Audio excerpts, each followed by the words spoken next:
I gotta. Whoa, that's too far.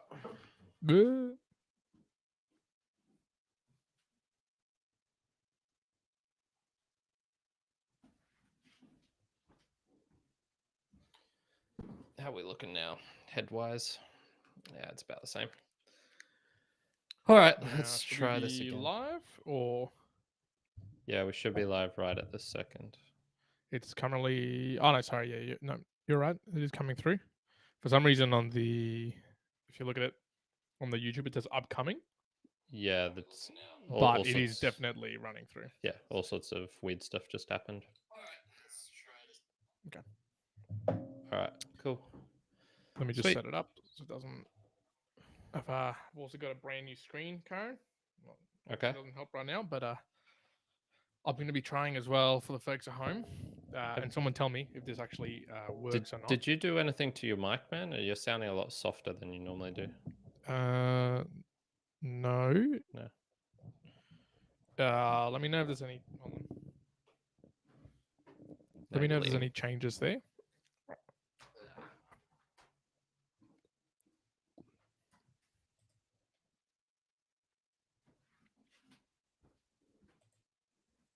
Well, I was ticking off goals, man. You're ticking off goals. Did some beer yoga just then. Some what? Beer yoga. I went to Felons where and did some beer yoga. Yeah. You So might have seen me running. You might have seen me running then. unlikely. I Unlikely. won't see you from that. I was facing the opposite direction. I was facing the Yeah. river. Okay. As a guide, by the way, today with my just timing and how things were going. Once again, this is like a.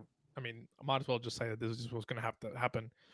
But to make it home on time here, to cook, to clean up, to do a few things, I had to. There was like no ifs and buts. I had to sprint to my car with the backpack to get home. Like there wasn't. I couldn't walk. Couldn't even get an Uber. It was just like I have to run and make it in like 10 or so minutes. Poor planning. That's all I can say. I know. Poor planning. Poor planning. I even left at exactly the time that I could. Like a meeting finished at 3:59, and I was out the door at 4 p.m. Yeah. And I still had to like, okay, well, I got to sprint now. Yeah. You make yourself busy, mate. Yeah, Don't lie. that is true. Don't lie. All right. I think we're all good. You'll run this one. Let Yep. me click the live thing and oh, sorry. Let me get the new link and then do the social posts. That's no, don't do that. Stop. I just want to share it. There we go. Whoa, I don't know what happened then. I almost ended the stream. I can do it. I'm lucky. That would have pissed me off if that just happened then. All right, here we go. It's all coming together.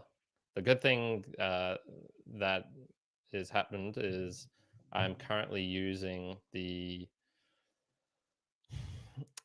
USB port connector thing with the, I think it's USB 3 or 3C or something. I don't know what it is, but I'm basically using like an additional port, which I don't normally use. And the video and audio is coming through good. So Nice. yes, that is. I think once I get to testing it as well, which look, it might take a while, but I believe I can use a much better quality camera that I have on hand. Yeah, you were mentioning So that. Yeah. for folks at home, be on the lookout hopefully for the next one we do online because the quality for mine should be crisp. Hopefully. Nice.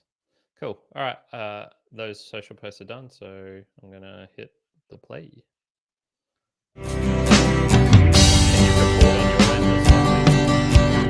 We all can be mortals. Oh, yes, we are. Mere Mortalites, welcome back to the Mere Mortals. Now, this is a musings episode. We do these live 7 p.m. Australian Eastern Standard Time. We are in Brisbane, so don't get mistaken if you're in the daylight savings world. All the other folks who are on the East Coast here in Australia. Now, one thing that you must know about us here at the Mere Mortals podcast, especially given the fact that we have a book review channel. Oh, sorry, before I forget, you've got one here. And Kyron here on the other side. And it is the 4th of October. Correct. But yes, as I was mentioning, one thing that you probably are maybe keenly aware, maybe not aware, but we do have a separate channel, the Mere Mortals book reviews. So it goes to show we do read some books. Myself, a lot less now that I'm a dad. still, it was a lot less in comparison to Karen. But Correct. say in Yeah. comparison now between you and me, there's quite a few books that get read in It's a about day to day, one a week to week. week, month to One month. a week is our average. Yeah. So obviously that average is greatly improved by Karen, greatly decreased by me. But in the end, across the Mere Mortals, we're reading quite a bit. And so today I thought something which is, I'll say it right now. I have no notes. There will be no time for notes. I didn't even know if I was going to make it to this podcast once again, folks. Yeah, It's just he was the reality threatening an sometimes of my life at the absence. moment. But it's an easy jumping off point for a couple of things. Yeah, and I would believe that even if you don't have any notes here, Karen, you're probably going to be able to speak to a lot of this because genuinely my query, like it's just a curiosity piece that I wanted to talk to you about, was reading books and techniques to reading books and almost the where we find the joy in reading a book and what not to do to try to take away the joy from reading a book. I've had a couple of thoughts in my mind. Obviously, I've talked about how I'm going to be reading the book in French, Le Petit Prince, and I go, there's aspects of that I could see making me start to hate books, start to reference, how we would learn back in school. But then I've also had other thoughts where I go, should I go really analytical with books? Should I, review them down, summarize them down, have my own notes so I can really recall them? So it's a bit of a mixed bag.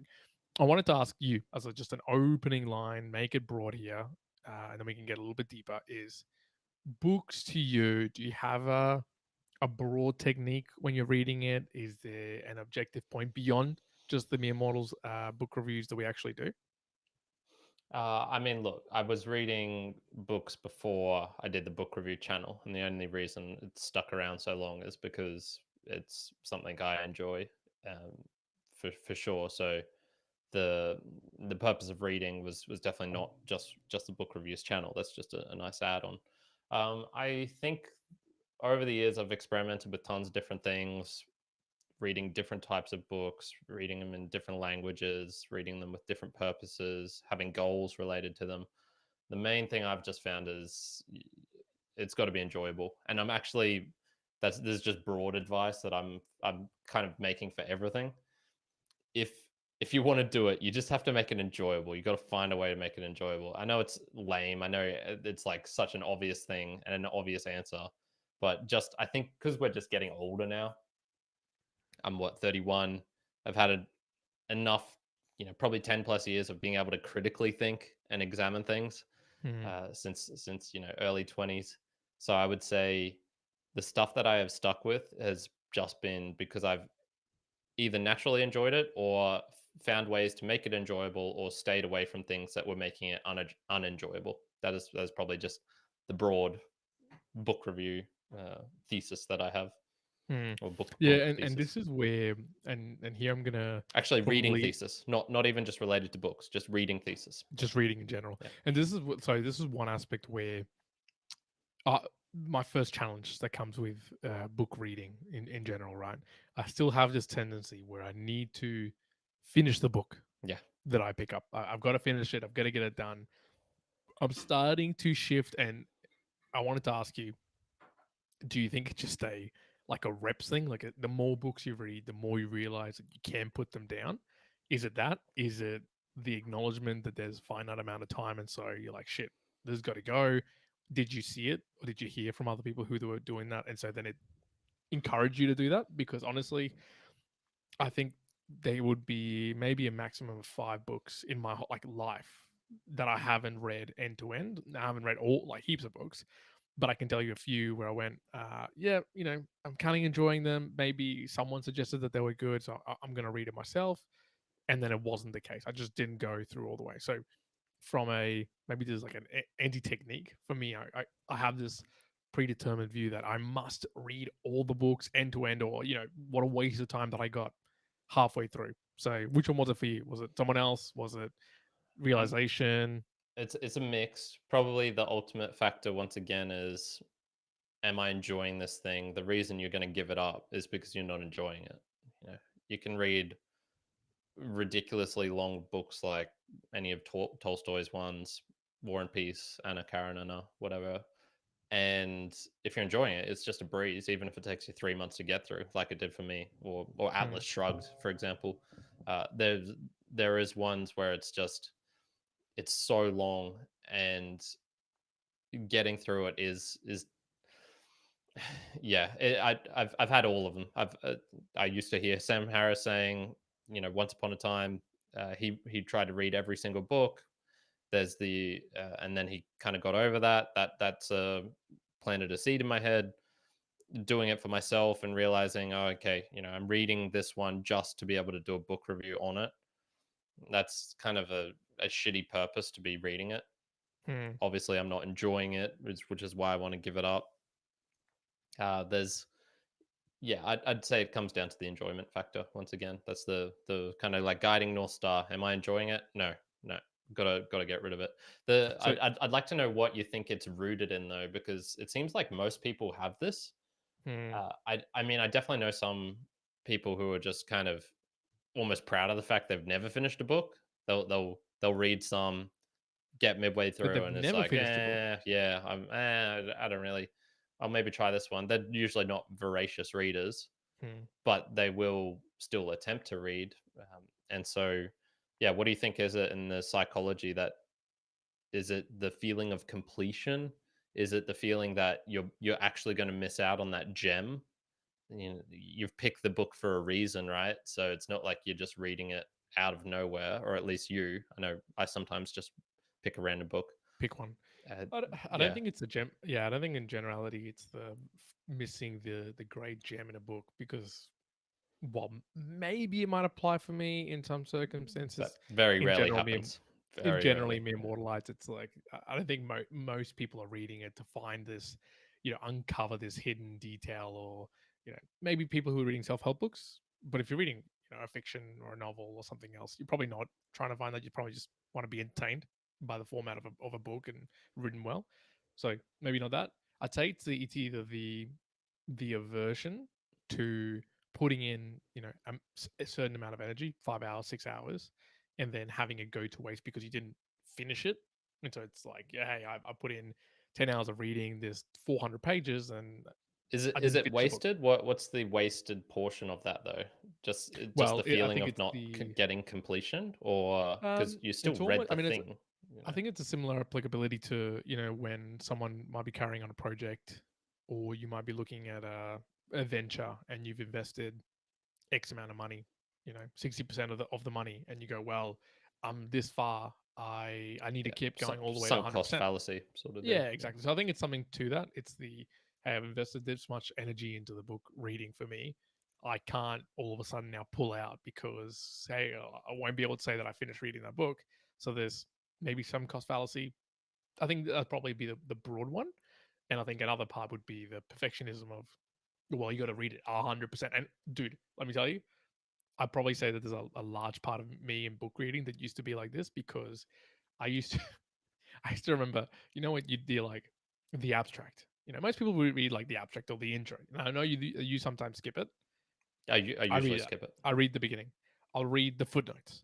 I'll read the bibliography at the back. Ugh, come But on, man. back in the day, dude, I'm talking like 4 years ago, You'd I read the would read, glossary. no, not even just the glossary. When you first open a book and on the first page is all the like, published Published in in, yeah. 2015 by this person in London, England, blah, blah, ISO number, zero number, blah. Dude, I used to read that to What be is like, wrong okay, with I'm you, going to man? capture this information. 100%. So I think it was Dude, probably the OCD perfectionism of I must read this cover Jesus. to cover. So it's probably a big aspect of it, which I don't think it sounds like you had that at No, all. no, never had that level. Jeez, that does sound like something I would have done, but no, that's But no, it wasn't. there you So, go. I mean, a point to you One then. channeling his inner Chiron right there. You mentioned the joy aspect of a book, right? Going into book reading, could you decipher, could you describe, is there a technique that you go into a book that you pick up either by your selection, although sometimes it's random, but do you pre-select somehow for the joy of it, or when you're going through a book, even at the first initial pages, is there a way that you kind of recognize? Is there a technique that you go, hey, yep, I can see that this is good for me, this is joyful, I'm going to continue reading? Yeah, me personally, I like to try and come in as blank and fresh as possible. So when I come in, I don't want to have heard other book reviews of this book. And if I have, I probably would leave it until I'd forgotten about what that book review was about, and then have a shot at it. So Even if it was a recommendation? correct. Yes. Well, it's more. I mean, if it's a book recommendation, no one's going to do a thorough analysis of it. It's just, oh, you should Go read read this. this. This is kind of cool, or it's on a topic that you might find interesting, or it's, insert X. I'll go to my little book list and see what I've got right at the top here. So I've got one called The Technological Revolution by Carlotta Perez, The Cathedral and the Bazaar. I found that from doing the Value for Value show. Seven Pillars of Wisdom. I'm pretty sure that was a recommendation within another book that I just reviewed, The Body Keeps the Score. So all of these things, I usually have a massive list on my phone, and if I go through it, I reckon there would be hundreds of books on here, something like that. Wow. I don't know where most of them came from. A lot of them were from podcasts or recommendations or things like this. But personally, I want to come in as fresh as possible. So don't want to have read about the author. I don't want to have read or heard about what the actual book is about. I just want to know that it's kind of good in a sense. So, because when you think of how many books are being released nowadays, most of them are going to be trash. It's kind of just like the podcasting, of the podcasts that are coming out. Most of them are probably just going to be trash. And same Well, with music, same with anything digital and audio. So yeah, for me, it's very much. And when I say come in fresh, I also mean with an open mind. I don't want to be looking and trying to examine, or how is this book similar to one that I've already read before, or this storyline is kind of like this one. I wonder if this. I don't want to even try and predict what characters are going to do. For me, it's very much it's almost like a grounding thing.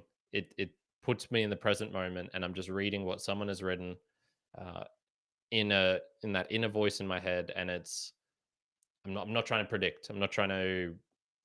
Yeah, it's very much like a full on receiving mode, I guess, is what I would try and describe that as. See, the weird thing, and there's two parts of the duality to this. One, I haven't really experienced that for a while, and that's primarily because of the books I read. I would say, my books are self-help style Sciencey. or scientific Mm. or health related. There isn't a storyline. There isn't a hero's journey. There isn't a, hey, put this imagery into your mind and get lost in it. Although there is one book as of late that has a little bit done that, and I'll refer to it in a moment. But the other part is I do exactly know what you're talking about, because when I used to read a lot of fiction books, Alex Rider, Harry Potter, way back in my younger days, man, I devoured those books. And younger one would put current one to shame on the speed and the ability to retain information with books. I think it was Harry Potter and I think it was either the Goblet of Fire, Order of the Phoenix, which are about 400, 500, 600 pages, and I finished that in 2 days. Whichever one it was, finished it in 2 days. Like, it was just nonstop, speed reading, skipping things, going back, reviewing. In fact, I'll even call myself out. I remember it was Order of the Phoenix. I started reading it, and it was like one of the first book copies that come out. I read maybe like 15 pages, then I went all the way to the back, dude, and I read the last 10 pages because I wanted to know straight away, like, That's what messed up. happened. That is just so fucked up. That is the most gross thing I've ever heard. Unbelievable. That's like calling out calling out myself. That's the worst thing I've ever done. And then when I read the whole book, dude, I was like, now I know exactly what's happened. Don't do that, folks. Here's a technique. Do not do that technique. That is one way to absolutely kill a book. Some people will recommend doing that, but I don't think for a fictional story, narrative driven one. It's more, if it's a science book, here's the summary. What's the summary like? And then if it's maybe something that's contrary to what you thought, then it's worth exploring. Okay, how did they get to this summary? That sort of deal. But my little story of Harry Potter is, I grew up in a cul-de-sac where all the kids would come out and play. So this was, 90s. So not the technological revolution of sucking in of Game Boys and Xboxes and Nintendos and things like that was only just starting to really kick into gear. And we'd all go out and play in the cul-de-sac, and yeah, it was probably around the same thing, fourth or fifth book. My dad has a story of, I went out there and I sat on the sidewalk and read the book whilst others were playing handball, because I didn't want to miss out on reading the book, but I also didn't want to miss out on being out in the cul-de-sac with the with friends. So I literally just sat on the corner and read for 2 or 3 Just hours combine them. until it was too dark to read, and then went inside and was reading. Damn, Karen the Mere Mortally optimizing his every waking I minute, know, even right? from back at his youth. This is what I'm talking about. I've used up all of my juices of being able to optimize and to multitask back when I was young. So now it's just Yeah, it's impossible. all I can't do extinguished now. Yeah. it. Damn. Okay. Yeah. No. So I mean, do you think that that technique, in terms of for you going in with a blank slate, basically, you've always had that, or is that something that you Yeah, just came yeah. upon? No, that's been a consistent thing. I've never been curious enough to try and ruin it for myself in a way. Mm. Not, and this is just me. It's not a judgment of people who do No. try and figure out murder. I'm so awful at books like what was it? Peril at End House. I think that was Agatha Christie. So very much the books, murder mystery, who done it. You can. There's enough clues that are within the book so that you should be able to use logical reasoning to figure it out. First of all, fuck no, you can't. It's the most ridiculous logical reasoning. It's it's so many steps where you're just like, oh, Poirot, how the fuck did you get to that? That's bullshit. Mm. But I don't even bother. I don't even try. I just let it happen, which is why I actually love the book Lost Horizon, because it threw me an absolute curveball about 2/3 of the way through that just Mm. knocked me off my socks. And I went, holy shit. Like I just got wrecked. This book tricked me so good. The characters in it tricked me so well that I just was like, whoa, damn. Which, I mean, sounds like the only way to really experience that and the joy of a book is the technique of going in with pure blankness, curiosity, and I think if I was to put it in my terminology, no expectations. I wouldn't even say low expectations, just Yeah. no Yeah, expectations. At least knowing essentially. that it's a good quote book by recommendation, Yeah. and then coming around to There's some sort of filtering. Just before you mention that point, have you ever read a book and you thought, I could have written that better, or if they'd just done this, that yes, book would have been better? See, I've yeah, never had absolutely. that. I I've very definitely much had trust that. the authors as whatever they wrote was the best that they could write. I don't think I could improve on that. That's kind of just the rough mindset that I have. Mm. Maybe in short jabs rather than the entire punch of the whole book. Like I'd say there's definitely some of like Tony Robbins's books, some of Jordan Peterson's books that I feel like could have been written better. Yeah, or just a bit Not that, shorter or a bit but of. it's not. Yeah, I guess not to say that you or me could write it better, but you go. I could imagine a world where this could be written better rather than it being a translation from a speech type of deal. Yeah. So there's aspects to that in a book. I guess I've never realistically, I guess, thought like I personally could have written a better subject of the book or a better experience of the book. Not so much, but I go, yeah, I can recognize that this book could have been done better if X, Y, Z had been done. Yeah, yeah. So, yeah. What have you got there? What have you got well, I for was us? going to say from this was interesting, and why I was asking you about the technique around. I guess what I was saying is like, how do you set your expectation to nothing? Because so I've got an example recently of a book where I knew that it was good. I've had it recommended. I bought it for my dad, and then he read it, and he kind of came in with no expectations, and he went like, "Wow, this book is freaking good." So much so that he ended up buying all of us a book each of the same book, right? So the book, Breath, right, by James Nestor. Now, this one I'd heard it, I think, on Joe Rogan, and a few other people have mentioned it here and there. Andrew Huberman, and I went into it like I'm only halfway, a little bit over halfway now, right? And geez, it's taken a month, and it's a skinny ass book. I came in with no expectations, just knowing that, hey, it's a good book. Now I'll tell you what, the combination in this book is that it one has a lot of, I'll call it half science, half storytelling. There's a lot of scientific conversations, not in the sense of like, hey, here's an equation, but in the, hey, here's me having an interview or a conversation with a scientist about some discussion or pulmonaut, as he calls it. But then the other half is very much a story. Regardless, I came into it and kind of like how you iterated. This is one book that all of a sudden I'm like immersed, as he's writing through. I feel like I'm walking through and I'm seeing the things that he's describing. And because I had no expectations of what I was going to get from the book, I've just been blown away by it. Like, I've just absolutely loved it. And honestly, if I could read more of it, like quicker, I would have. I just don't really have the time for it. But I don't know if I would have felt the same way if I'd come into it with the full expectation of, okay, this is going to be a great book. It's going to teach me this. It's going to be in the story. Because as I would have read it, I would have gone, maybe it wasn't what I expected. Maybe it's not the same. And it kind of like extrapolating that out. So one part of reading books and the technique is, I think, getting the expectation to be zero.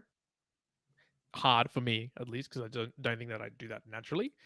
But two, I think they can largely, not that we really put much of a value to this, but in the book reviews that we do, in the sense that, when we gave something an 8 out of 10 or a 7 out of 10 or a 4 out of 10, I think it's largely intertwined with, hey, this is my expectation of the book coming in, and that's going to influence or bias very heavily what I ended up thinking about the book anyways. Yeah. There's just before we get on to maybe the Boostergram Lounge, there's a couple of other behaviors specifically related to book reading, which I find really kind of bizarre or funny. The first one is Bookstagram. I don't know if you've ever really dived into it. Have you ever looked much I at never that? have, but I know you've mentioned it a couple of times. Yeah. So when I was reading a lot and was doing, 2 book reviews a week on the book review channel, uh, I was kind of using some of the hashtags. I was just looking into it, trying to find ways I could make it better, and I just dived a bit into it. I also chatted with what was her name, Sally or Heather? Can't remember. It was one of the earliest conversations. It was like 3 years ago, and she was real into reading, and she read I think 200 books in 1 year or something like that. It was fucking crazy, or 190, I had someone 180. post actually kind of similar to this. I had someone post that they read 55 books in September. Yeah, yeah, but wild. And there's these things where it's like Bookstagram has this kind of flexing thing going on where it's I read this many books, and it's all about taking the photos, you and yourself with the book. It's not really about the content. It's about accomplishment of the showcasing. book being done. Yeah, it's about showcasing. Look at me, like I've done this thing, which is kind of hard. Reading a book, it's a investment of effort, just as much as someone who's flexing at the gym and is like, look at this new uh, movement people do this all the time. It's like this new thing I created, and they do a really amazing flow. Cartwheel to handspring, just ridiculous handstand thing, and then like it looks really pretty, but you can tell they would have had to have spent 4 or 5 hours just on this one trick just to get that beautiful shot. And it's I find it kind of gross, to be honest, to the Bookstagram, this like little yeah, it's not even a little community, it's a big one, but just like the flexing aspect of reading, I find that really weird. Well, I think Yeah, let's tackle that aspect after the Boostergram Lounge, yeah, which is a big piece. It's wider book reading. yeah, yeah. And there's one more behavior which I noted, especially with reading, which is the speed reading, which in one sense it does actually make sense, because I was looking it up, and you can actually read faster than you can comprehend, allegedly. So apparently it's the 200 to 300 words you can read per minute versus I think it was around 100 to 120 in conversational speech. If you did 2x, I'm sure that you can understand as one likes to do. So it is understandable, but you probably have to concentrate more if you want full comprehension. But that's kind of like what book reading is, because if you're reading something, you need you're trying to comprehend it fully, unless you're speed reading, which is where you're upping it to ridiculous numbers of words per minute, but you're not getting full comprehension with that. So that was just another thing, which once again, what is the purpose of that? I find it strange for me personally, and I would never do speed reading. I think I tried it once and was just like, ugh, nah, not for me. Yeah, I think the speed reading behavior falls more to a technique It's like that extractive. achieves. Yeah, you're really Yeah, trying well, to like it achieves a different type of outcome than I think both of us are seeking in book reading. In exactly. in so much as that you're probably trying to get to an objective Yes, of yes, correct. accomplishing something Yes, else. it's not about enjoyment. It's about the objective, which is kind of probably the same as the Bookstagram, right? It's Mm, you're trying to get to this objective of I've read this many books in this month. Even if they're Photo all time. trash and I hate the whole time, I got there. Correct, which is also why I think that probably going back to why people won't put down a book. Well, it's probably that thing. They need to have said they've read it to be able to take the photo to put on Instagram or to put in their bookcase. Mm, And there's tons of people. I'm coming across as kind of bitter here. I don't mean to be. Like, if people want to do that, it's totally fine, and kudos to them.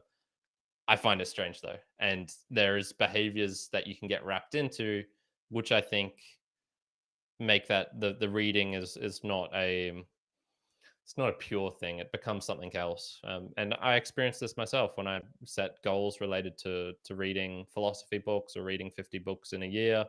It distorted that aspect of why I was reading, and it made it in a distorted it in a negative sense. yep, not understandable. All right, let's put a little bit of a pause in this. Let's go into the Boostagram Lounge. Now, boost. Boostagram Lounge is a chance for us, mere mortalites, to have a look at what you've been sending us through over in the Boostagram. So this is using our Discord that we can see what's been coming through as of late. The Boostagram is a chance for you to send through a message with some Satoshis attached. You can also be streaming through some sats if you're listening to the right podcast apps out there. But it's just, Boostagram is definitely preferable as we get to directly speak back to any comments that are showcased, and we kind of call that out as well in the podcast. So we're going to get straight into it. So I I've can got say the I have done the end of month book recap. If you end of month book recap, end of month tallying up of all the boosts and income and things like that. If you want to see that, either check out the Value for Value show that just got released, or in our Discord, I put up just like a quick summary.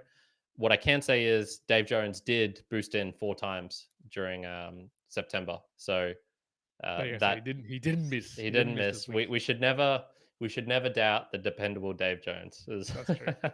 We never should. Because one week And I right think off we the did bat, say, we yeah. do have the dependable Dave Jones. We got here with the weekly boost Dave, for the Immortalite Nation. thank you. 12,112 sats and using Cron. He's passed over 1 million sats contributed now as well. Wow. We got to do something special for him. One. Damn, that's amazing. Thank you very much, Yeah. Dave. Always very much Thank you so supporting much, the Dave. podcast and really appreciate it. Then we got Macintosh. Macintosh sent through quite a few of us late. We've got one. Could not boost the episode about your mother, Karen. Sorry to hear that. Alzheimer's is a terrible illness that affects the entire family. Macintosh. Yeah, I was 2100 sats sent using Fountain. I was chatting with a nurse the other day, and this topic came up, and she was also kind of like, yeah, just in terms of like the amount of heartbreak and just pain and misery, it's awful disease. But then again, so are motorcycle accidents, which he was also talking about. Yeah, so yeah, it's a nasty one. But thank you, Macintosh, much appreciated, mate. Second follow on as well from Macintosh. Now, I read this one earlier, which I liked. It's a pretty big one. You do continue to amaze me. Not just that you are goal orientated, but your levels of precision. For about 25 years, I have been goal orientated, and much of what I have accomplished has been directly related to that. I wonder what I could have done with more refinement as you exemplify. I've had some vague goals planned for the next 6 year time frame, but you have encouraged me to take some time and break them down to yearly and quarterly goals, as well as be specific as possible. Macintosh. Nice. That's 2100 sats sent using Fountain. Oh man, that's awesome, Macintosh. Yeah, I felt kind of if I look back at my life up until 25, I would say it did kind of feel directionless and aimless. I was just doing things. I did uni because I was good That's at what you do. engineering, math. Yeah, I got a job in the mining industry because I finished uni, and I kind of got this girlfriend, or I did this thing, and I played this game. Just it all felt really and rather aimless. And it wasn't until I started doing things at 25 to really 24, 25 to actually start examining where I was going and why I was doing things that everything became a lot more Clearer. clarified. Yeah. Yep. Yeah. So I'll thanks even for that boost. pinpoint the one word that he used there, Macintosh, which was the precision. And honestly, I think I've probably put that you use like being precise across goals in the work aspect and a few other things. Best thing I think I've probably done in a really long time is to like encourage precision, not from just myself but others, or being precise helps like a truckload, because then you actually get to the reality of, someone might say in a work context like, oh hey, this doesn't work. It's kind of encouraging, like, okay, be precise, what does that actually mean?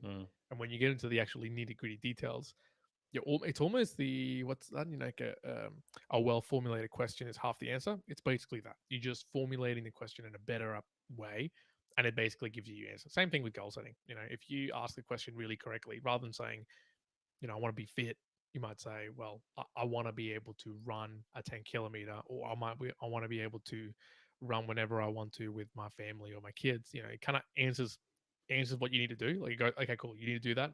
Here's a very precise way you can do things. Yeah, I'm very much of the opinion that if you applied concentrated energy to basically any problem you have in your life, it will inevitably get fixed. So if you want to get really good at handstands, yeah, maybe you won't be the best in the world, but you'll get so far, and you'll get like ridiculously far along a journey. And I always need to relearn this. It's like if I'm having this problem, you know, break the problem down and then really focus on it, and then apply energy to that particular thing and not the thing surrounding it. You know, if you're like trying to improve your communication styles, don't try and improve it by joining a soccer club so that you can become captain, so that you'll have opportunities to lead in that way. It's like, Yeah, no, no, do it directly. yeah, go to a Toastmasters. Yeah, actually, and then the inverse of that, I know we're getting into a tangent here, but the inverse of that, I think I'm recognizing more and more, is being okay with the entropy of things dissipating, because that is just what general physics and general life is. It is entropy. It is moving towards more chaos. So I'm thinking about this around, I started Japanese learning, right? And I see a little bit of dissipating or moving backwards with the French, and then I could give you other examples in other ways.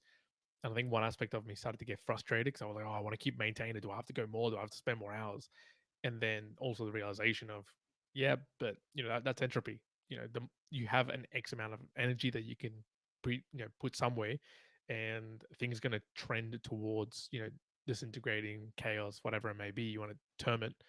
And that's just life. That's just what happens. Like, you only have enough energy to actually expend on something, and as you say, concentrating it where you want it to not entropy, right? It's probably another way to be thinking about it. Be like, okay, cool. You want to keep this as well formed, as well shaped, as well sharpened as possible. Yeah. Hmm. Very nice one. I don't good know sum if up. I've seen this name, Amy the Great. No. Is that brand new? New person. Damn, Absolutely this new. is rad. Yeah. 500 sats using Fountain. Yeah. Thank you. You will. Thank If you want to see your name, you should I make an exception? Oh, geez. So I only for lower boosts. Yeah. So I only put people who are either right on the boundary point of 1,000 sats, or what I'll do for you. Who was it? Amy the Great. Amy the Great. Yeah, Amy the Great. If you boost in another 500 sat, I'll keep you as in like a temporary. You'll be on the waiting list to get into the the mere mortals the hollowed ground. The hollowed list, table. the supporter list that you can find, meremortalspodcast.com/support. Because normally if I saw 500, I'd be like, nah, I'm not gonna count it. But if they do another 500 sometime this month, or maybe even next month, or maybe even keep it on the list for a month, then I'll then they'll make the list. But yeah, come on. Yeah, speaking of a lot of these things, Gotta get to 1K, as we transition out of the Boostergram Lounge. So first of all, thank you very much for everyone supporting through and sending those boosts. Definitely always does support. There's also streaming as well, which really we do appreciate. It keeps the podcast going. If you check out the latest Value for Value episode, I can tell you pretty much across all the shows, it's about 10% is 10 to 13% comes from streaming. The vast majority comes from boosts. So the boosts are really our lifeblood, and we really do appreciate it. And then, sorry, I really did cut you off then one, but the PayPal, we've gone even lower one, because I tested it out, and I sent Cole McCormick a PayPal just to test, like, if I could do it, what the We're in the experience of buying negatives. is. So we're not in the well, yeah, we're in the negatives for sure, but yeah, I've now only got $3.09 left in my little balance here. So That's it amazing. would be That's nice good. to see that boosted up. What you could be the first. Just saying, You I'm could be putting the it out first. You there. want to do it? There's a Feel free link. to do it. There's a link in the show notes. Just got to do it, someone. If you call it, I don't know if someone's going to do it. Okay, so and I was saying, on our Immortals website, there is a space for the supporters, and it's been long overdue, man. But we need to do something about that. I think we need to clean that up. We need to improve because some people have now gone flying by the t-shirt, range. I think we need to. I was thinking about this in my mind, having a bit of a fun, like almost not like I was thinking like the graveyard, but like the zones, right? Like being like, okay, you're in like the reds or the green zone, so that's like the top 10 type of deal. Yeah. And so Yeah. when you're there for every, I don't know, month that you stay there, it's blah blah blah blah blah. So I don't know. There's Yeah. something we got to do right there. So if Agreed. you've got ideas, share it. Like Yeah. I'd love to try to implement something. I was even thinking about people who stay in the top 10 or whatnot. They get 1% of all the revenue that we, we'll I'm send not them the back, biggest fan of this returning of revenue sort of deal, but there's certainly things we can do. Yeah. In any case, but getting back to the book reading and techniques and everything else. So the I think it's something, and we talked about being precise. Can you be precise as to why books maybe as a medium, why books as a, why do you want to read them rather than listen to them? If you were to say why you don't speed read, why you might choose the ones that you choose based on your recommendations. Is there a way you could kind of sum it up as to why it is that you do book reading? Geez. Yeah, it's a mix of enjoyment and accomplishment, I think, and just straight up, it helps me sleep better. Yeah, it's a great way to wind down at the end of the day. What do I really get out of it? I have noticed recently that my vocabulary is pretty damn big now. There's sometimes I'll just whip out a word which I have to not use it because I won't. Oh, I don't think people would actually know what this word means. And there's, I mean, in that swearing book I read, Swearing is Good for You, they were talking about how swearing is actually an indication. The more varied your swearing is, that shows a higher level of vocab, and vocabulary is actually like level of vocab is then linked to kind of better life outcomes, higher IQ, that sort of deal. So I think I it's more the linkages and ideas. I get my best ideas learning from books. That's how things stick in. Um, yeah, yeah. How about you, one?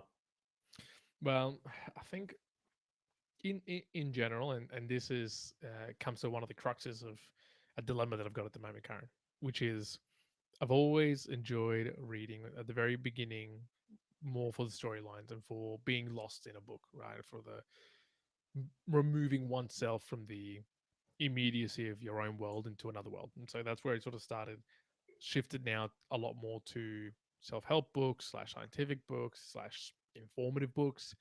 And those, what I'm seeking from them is to learn or be informed or to look through things that I'm curious about. Oftentimes, like, in on the book reviews I've read through, like a whole big deal of Ryan Holiday's book series that comes from the Stoic series, or the original ones, the OG ones. And what I read from them, I guess, is to absorb information that he's obviously compiled from other places and to sort of compile them, read them through, and either be able to apply them, as you say, linkages to other aspects of the world around me. Usually, what's that Musashi's quote of, when you see the way, what is it? When you see the way, you see the way, and all things broadly, something to that effect. But it's like the linkages between different areas. One of the others that I like to say more and more now, I think if whatever idea or thought, and books help me with this, to make an analogy of something to help describe to somebody else a particular idea or theorem or practice or event or whatever, the more books I read, the more examples I find that I can then use to explain something. And so, I might come across something on breath, or I might come across something on one of the Ryan Holiday books that, I don't know, Abraham Lincoln did or this person did. And I can go, hey, I might see it in another example and then be able to articulate it by way of a story in a story that I've read somewhere else and kind of play it back, because I've obviously learned and been able to absorb it well, and then I can retell it in whatever other function. I've noticed myself do that quite a lot. But the point that I don't know what to do with is I often get stuck at the moment with, okay, I'm reading, as an example, I'm reading through breath, right? Reading it through, and I'm really enjoying it. And there's a lot of not giant takeaways, but small takeaways, small little things that I go, "Oh, that was a cool, interesting quote about, you know, Polmonauts or people doing big deep dives." And I know for certain, like it's an interesting thing or it's something of a learning point, but I'm going to forget it in about 2 or 3 years. It just so happens with books, you'll retain maybe the biggest generalities of things, and this applies to other things beyond books, but at least books in general. And I've started to get this tendency, right, to wanting to go, I should review every chapter. Like every chapter that I read, I should do a little summary note for myself. Now, I've done this once. I've done this once for Daniel Kahneman's Thinking what's that book? fast and slow. Think Fast and Slow. I did a review for every chapter, basically where I would read the chapter and then I would go and just type in my notes on my phone to go, okay, one, summarize what that went. And yes, it kind of helped in retaining some of the key things that I wanted to, but it made it feel a bit boring. It made it feel a bit homeworky. It made it feel like, oh, it's a bit of a task. And so I know that I've done that in the past, but I also recognize from a analysis or learning perspective, it did kind of help. It did provide some betterment. And I don't know, have you a thought about doing something like this? Have you done something like this? Is it a tech now broadly me immortalized out there? Is this a technique that you guys have done? I know people like Tim Ferriss and others, will put just like sticky notes in all the places that are interesting. Do you write on the book, to make all these notes? What are your Yeah. thoughts in all of this? So I got a whole section here on note taking, and I think this probably applies more broadly to not just text, but just note taking in general. But obviously, we're talking about books here. So um, I personally find that if I'm serious about something, I'll be taking notes. So one of the reasons I struggle with Python last year, or the bulk of this year, for the last annual goals, was I didn't take notes. I read a book, or I read a couple of books. I created a whole bunch of games. I've still got them on my desktop, the Pong and stuff that I've actually written out there in Python. But I never got to the stage of writing down, either physically or digitally, this is what this is. This is what this means. This curly brackets means this. An if statement can be used in this context. If you used if when, this will happen, yada, yada, yada, yada. Or if, or all those sorts of things. So I remember nothing. I remember absolutely nothing about Python. I don't remember the syntax. I don't remember how you construct certain things. I don't remember why you would put double spacing in this certain location. It's all gone. So that is typically what happens to me if I don't take notes of some sort. And I think the importance grows with the directness to the material as well. So, uh, and I think note taking in particular really helps with text. So, when I think of something like German, my German's actually relatively good, I think. I'd have to go there and test it out, but I could get by with sentences and do all the basic things, order food. I know what different types of words mean different foods. uh, I can relatively read, uh, and I can listen pretty well. I can get the gist of it. I have taken very little notes, but that's because only half of learning a language is related to the text section of that, the reading and writing. Obviously, the other two bits being the listening and speaking. So I've listened to a whole lot, and I have practiced a fair bit with Duolingo and saying it out loud and things like that. So dancing, for example, you probably don't need to take notes because it's such a purely physical form that taking notes is going to have very little benefit. But something like programming, which is all about the text and very much same for reading. I think that's very much where, yeah, if you want to retain something, you probably do need to take some notes, and you probably need to take thoughtful notes. Doesn't need to be super Mm. detailed, doesn't need to be super long. I can remember basically every single book that I've got in this book review thing here. There's got to be like, there's hundreds of pages here. I could read out, if you just tell me the book title, I could, and I can remember the author, the basic like length of it, all of that sort of shit, the plot, the summary, what my takeaways were from it, all just because I took some notes from it and spent an hour and a half thinking about it deeply. So yeah, I would say note taking is pretty critical, and even more critical for text based things if you want to do that. Mm. And Um, when you're doing the note taking, are you doing it during when you're reading the book or right at the end of it? Small little sections. So if I go to my Evernote right now, I've got 3 books that I'm reading at the moment. One is sorry, two at the moment. One is Cicero's On Government, and then another one is Primo Levi's If Not Now, When. Usually I'll take like a couple of, it'll probably end up being about 200 words maybe, and it's 5 or 6 paragraphs, which I'll have in here, which Mm. will end up being about how much I would put in this book review thing, in physically writing it out onto paper. So yes, I think writing notes is critical. If you have a good idea, you should write it down straight away. There's all sorts of people, Tim Ferriss, the likes. They're very big on, if you have a good idea, you should write it down immediately somewhere, because you will not remember it the next day or in 2 hours time. Mm. It'll flutter away, and even if you do remember it, it won't have that clarity of, this links to here directly because of this. So yeah, I think note taking is huge. So it depends what you want to do with it though.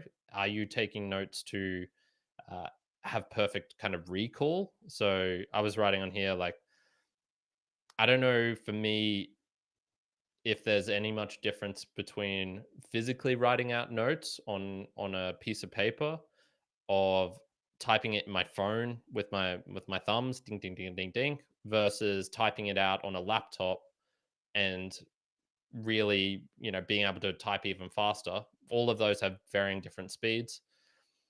I think if you give me an hour to take some notes, whether it be on my phone, on the desktop, on a Word document, or on a physical piece of paper, I think they will all come out equally as good. It's more the intention that matters. So my best notes for uni were like rote memorization of just writing out straight up formulas. I need to remember this. I need to remember that. This one particular aspect relating to what's it, like, the stripping ratio is the amount of overburden to coal, but you can also have it measured in metric cubes per ton, or metric cubes by metric cube, whatever. I can still remember that, and that's because I took notes fucking 10 years Mm. ago of mining related, engineering related stuff. So it depends what you would want those notes for. Do you want them for rote memorization? Is it for like the general gist of the book?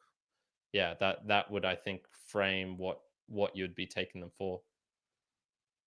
Yeah, that's a good point. Plus, and I think this comes to my why. It's when I'm reading books nowadays. It's two parts. One, I want to enjoy it. Like I want to have something that when I'm spending time, it's enjoyable and makes me want to continue reading. That's one aspect. But two, a lot of the times it's reading things that I want to recollect.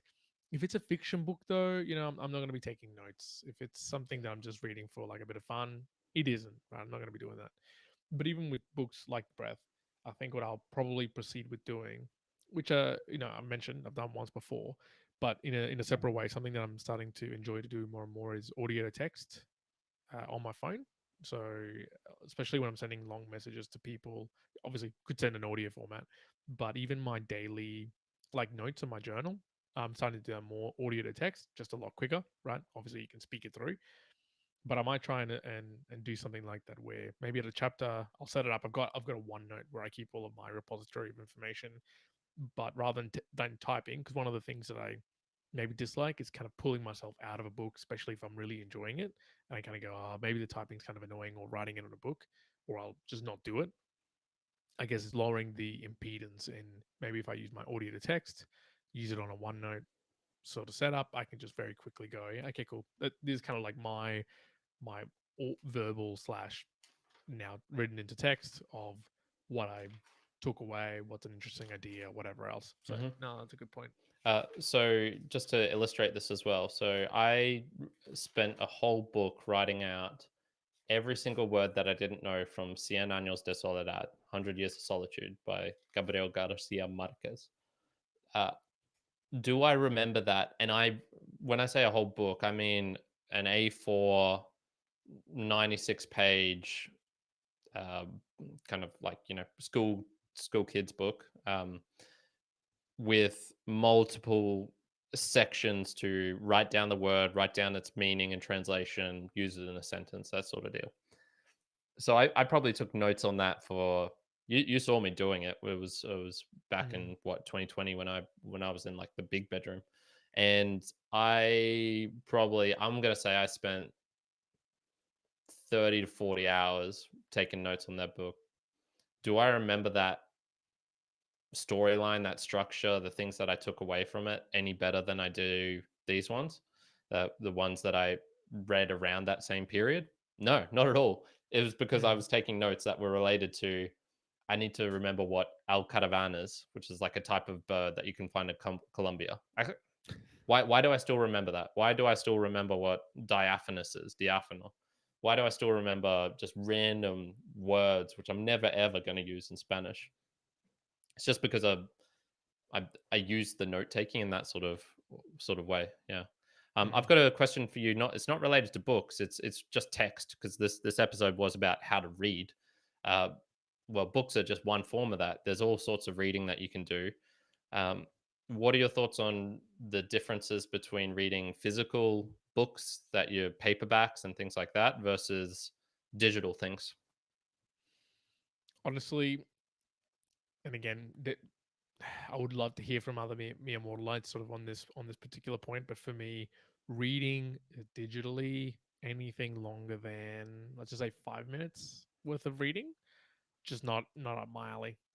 Never really got along with or in my mind, getting like a Kindle or something like that to read.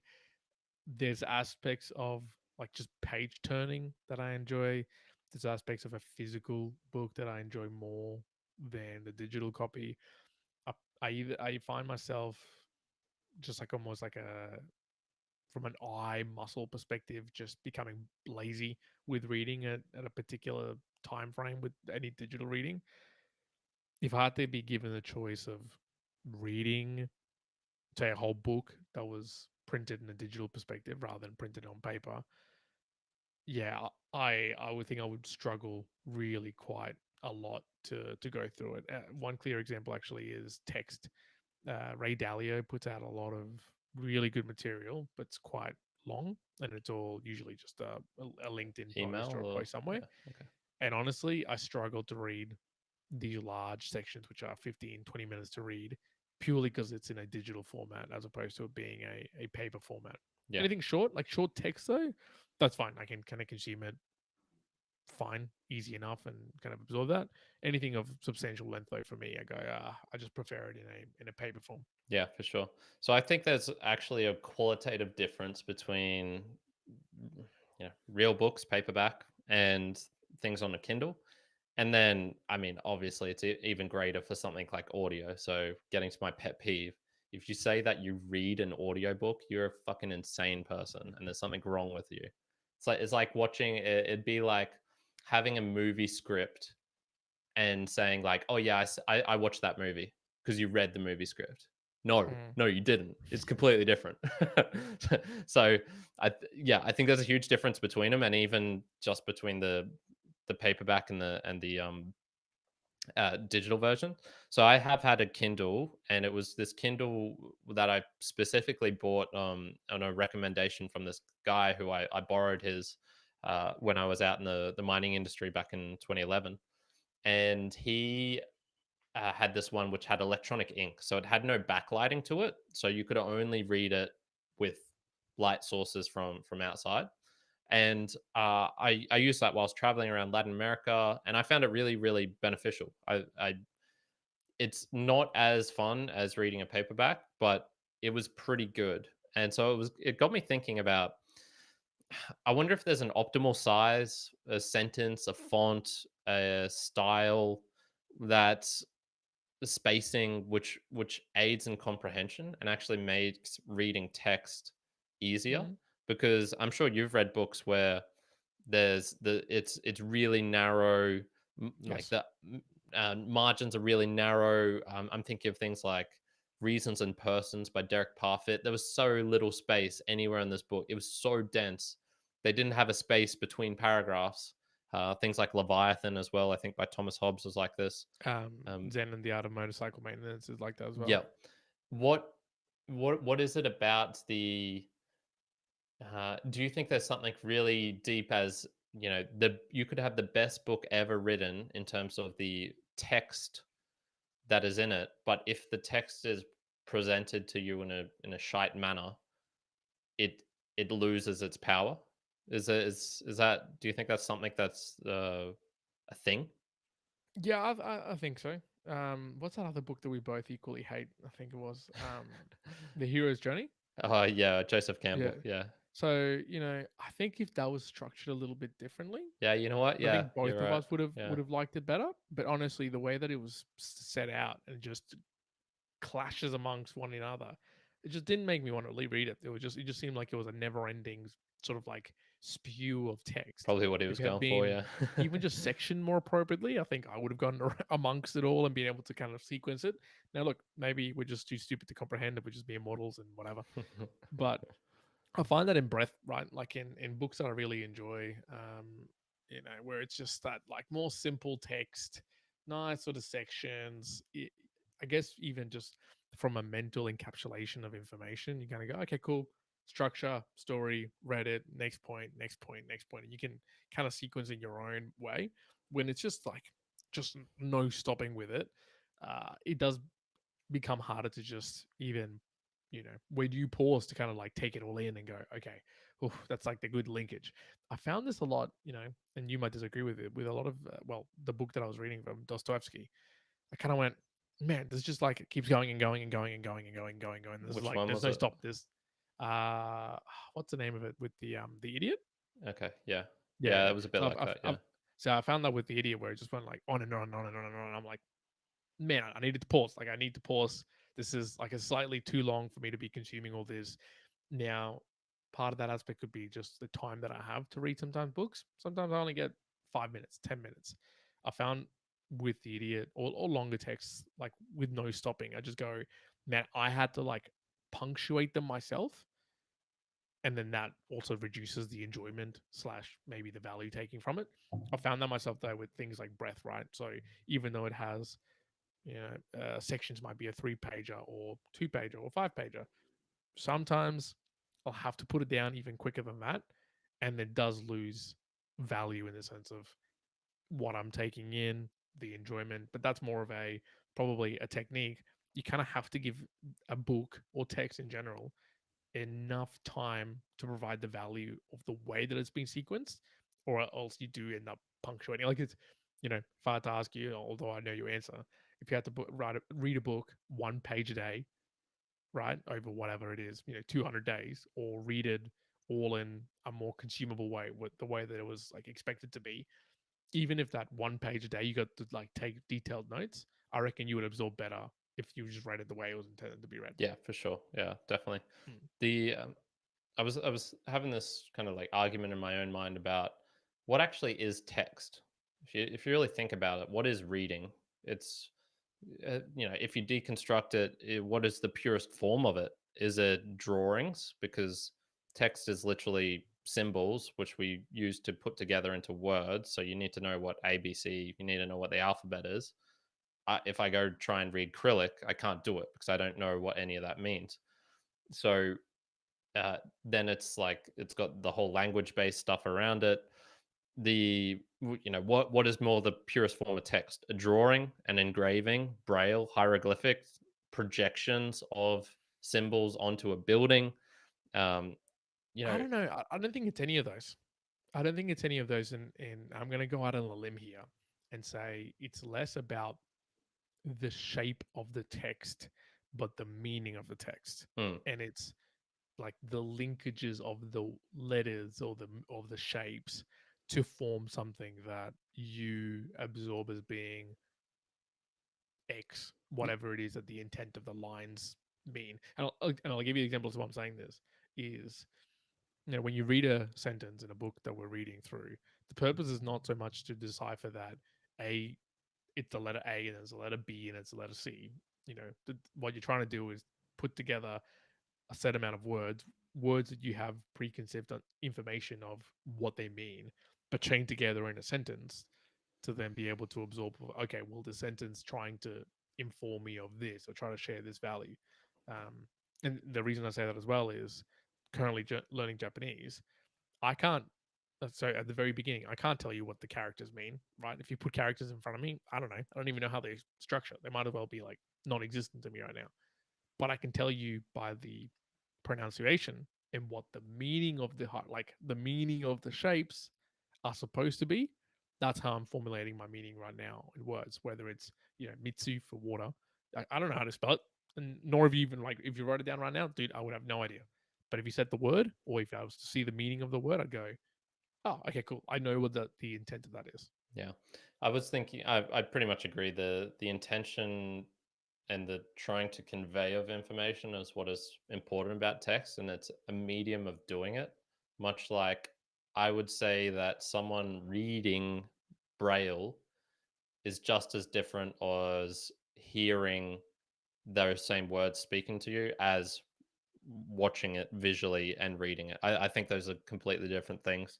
So, what is the purest form of text? Well, yeah, I think it's dependent on what you're doing. And I think books are a real art form in that sense of that they are a kind of unique way of doing it. And so if you're reading actually something digital, it is different because you're scrolling on a screen. The screen is remaining intact, and it's going differently, and so the words, I think that is quite different.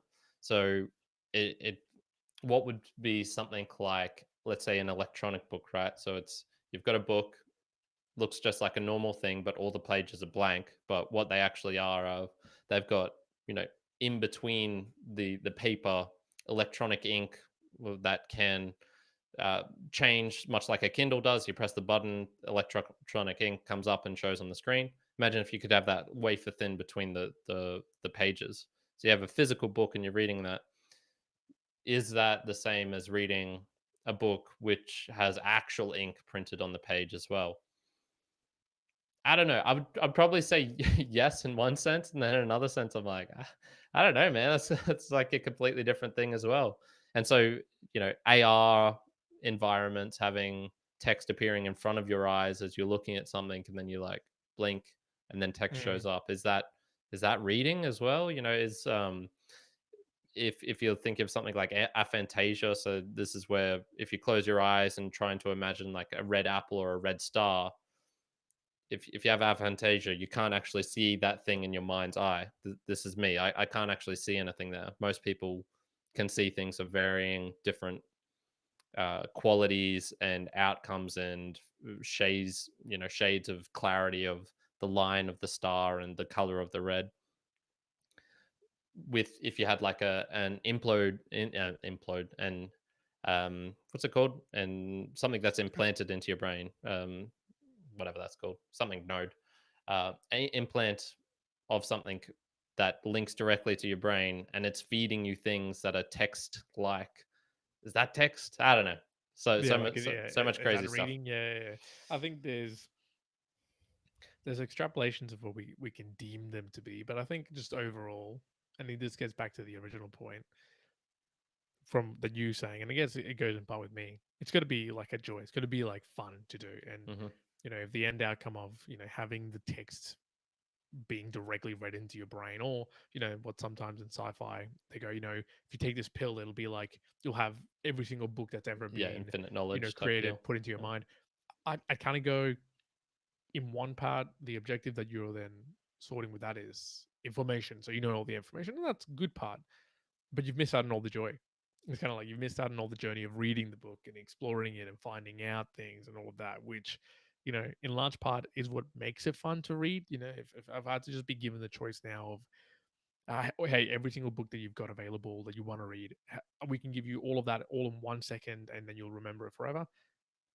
Part of me goes, I don't think that that's I don't think I want that. I think I want the ability to read, and I think it's also, to read is to also not be doing something else, which sometimes can be overthinking or helping you sleep or a whole host of different things. Yeah. Yeah. So my summary was here's just like the straight up, this is what I do to read better. Know thyself. Why am I reading? What is the purpose of it? So for me, it's, I need minimal distractions. I probably need to be on my bed before sleep. It probably needs to be something that I'm doing for the enjoyment of it. No backlighting on the device. So it's got to be a Kindle or a physical book, and a physical book is preferred. Um, for those at home, what is your optimal method for reading? We didn't even get into, I suppose, like the distraction aspect of finding a nice environment. I've tried reading outdoors before. I personally hate it. I find it too distracting out there. Um, I need to kind of be secluded in my own little place.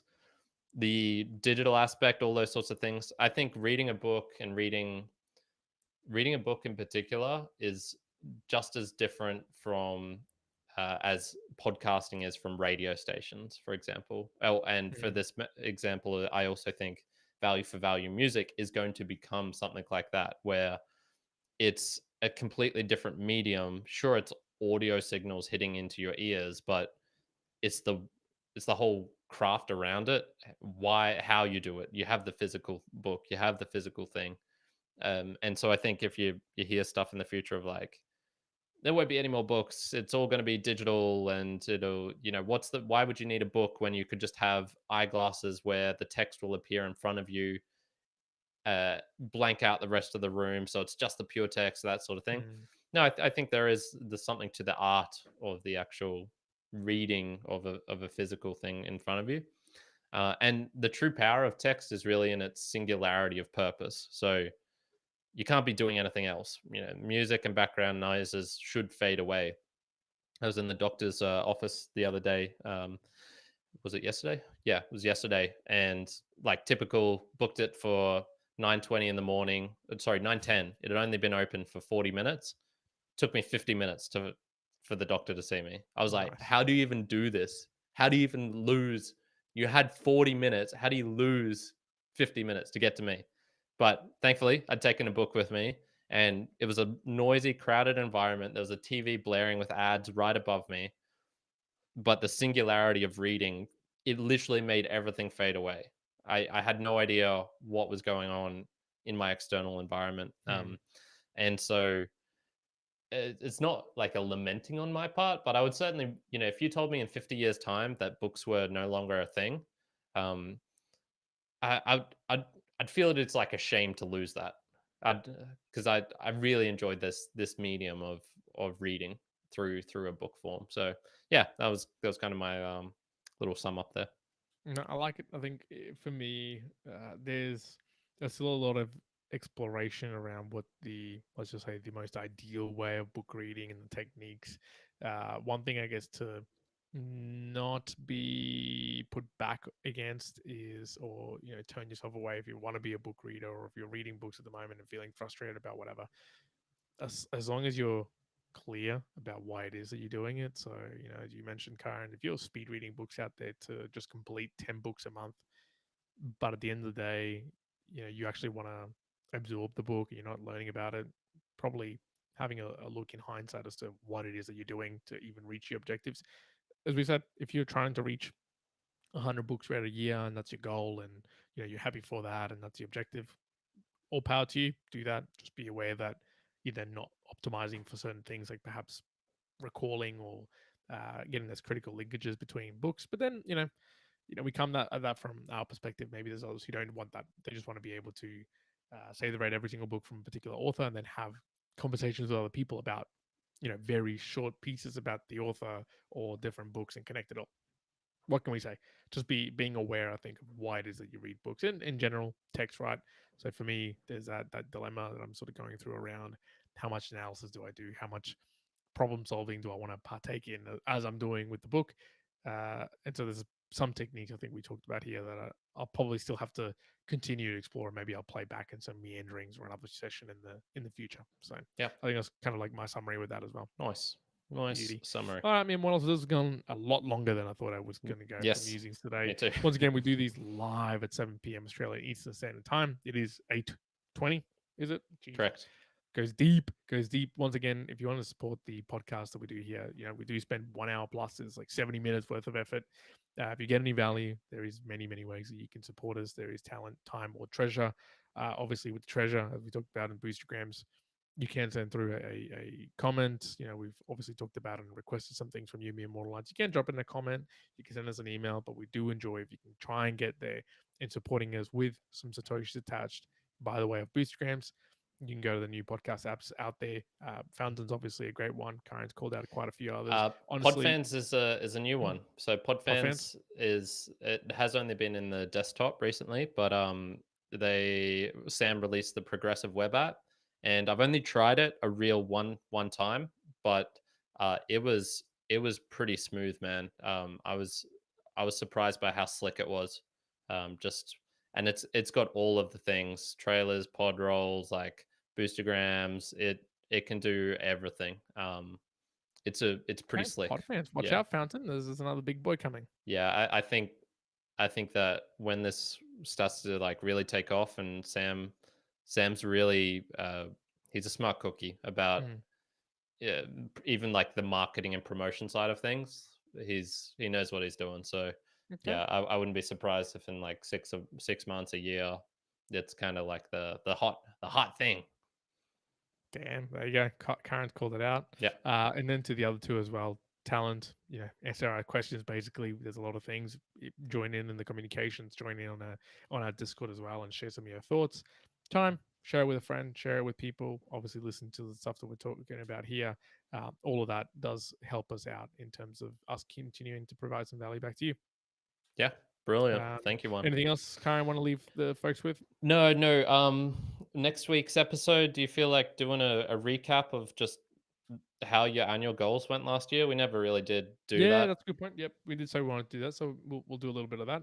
Cool. Maybe a little bit of extrapolation on some of those annual goals and some of the learnings that we've kind of touched on a little bit on the new goals, but obviously it was more of a focus on the new goals. So yeah, more just like a focus. What did I take anything away from learning Python? Is what's sounds like no. Nah, not so much. Yeah, no, I had a couple of insights into my own like the nature of languages and things like that. So yeah, it was worth pursuing. We'll do that. Awesome. Sounds good. All right. Immortal Lights, we'll leave it there. Thank you very much for joining. For those who tune in live, thank you very much. For those listening afterwards, make sure that you do tune in live if you can. But for now, Immortal Lights, we're going to leave it there. One out. Chiron out. Good. Thank you. I'm going to end the stream here. Peace. You.